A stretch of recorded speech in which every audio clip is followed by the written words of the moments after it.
See, this is one of the syllabus from CBSE schools, especially for grade 5 and 6 children. Here, three types of elements or aspects are given, that is fraction, decimal and percentage. If you look, these three elements, only fraction is given. We need to convert as a decimal and percentage. But in the second one, decimal is given, we need to convert them percentage and fraction. And in the third one, only percentage is given. Now we need to convert it as a decimal and fraction. Within 3 minutes, how can we do this one? Just have a look better. This is 34 by 100. 34 is a numerator, 100 is a denominator. You know it. See, whenever the denominator end with 10, 100, 1000 or 10,000, we call them forms of 10. What we call? Forms of 10. So, converting into decimal becomes very easy. Why? Because in denominator, how many zeros are there? So, after 2 zeros from, you move to right to left side if you move. Right to left side, after 2 digits, keep point here. So, our answer is 0.34.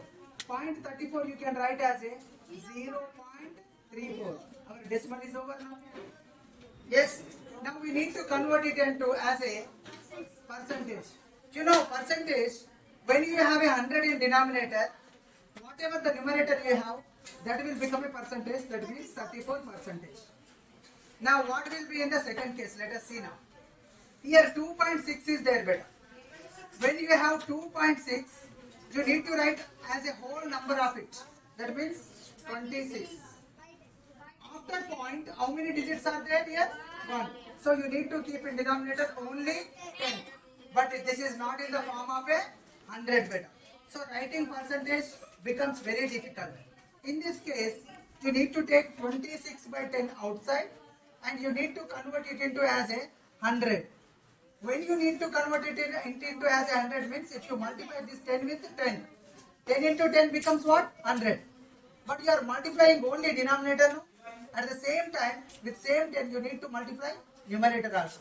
So 26 into 10, 260. Now 260 by 100 is a which percentage? 260 percentage. That's it. Why it becomes 260 percentage I tell you. In the first case, in the denominator what it was? 100. That's why we wrote here 34 percentage. In the second case, after 26 here, what we have here in the denominator better here? Denominator what we have? So you can write here at a 260 percentage. When you have a denominator 100, above number becomes a percentage. That's it.